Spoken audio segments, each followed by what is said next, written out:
Shockwaves are rippling through Michigan State University after its bold plan to revamp student psychiatric services came to a screeching halt, sparking heated debate and pressing questions about the future of campus mental health. Recently, the university decided to immediately pause its planned restructuring of mental health support, following widespread outrage over the sudden dismissal of several key staff members, including the head of counseling and psychiatric care, Dr. Swapna Hingwe. Initially, these layoffs were described as part of broader cost-saving measures tied to financial belt tightening. But here's where the controversy really begins. In light of mounting criticism, MSU spokesperson Amber McCann announced that the overhaul was on hold, giving newly appointed provost Laura Lee McIntyre and Vice President of Student Affairs James Hintz the opportunity to contribute fresh perspectives on the strategic direction for student mental health services. At the heart of this is a deeper review related to budget constraints.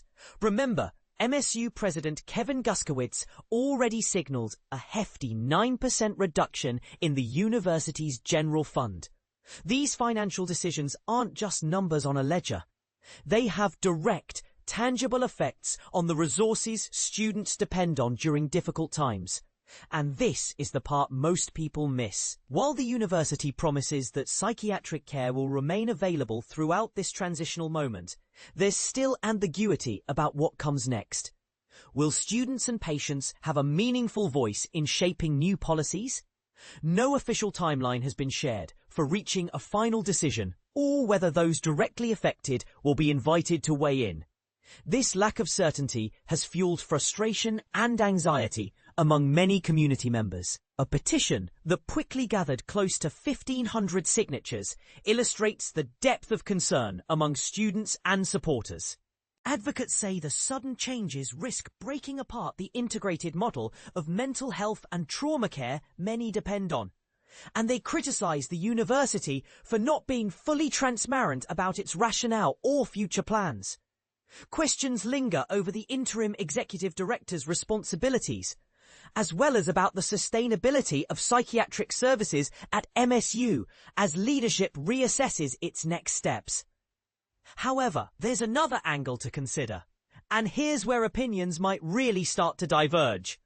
Reports confirm that students will continue to receive subsidized psychiatric support through MSU Healthcare, with 3 subsidized visits remaining available.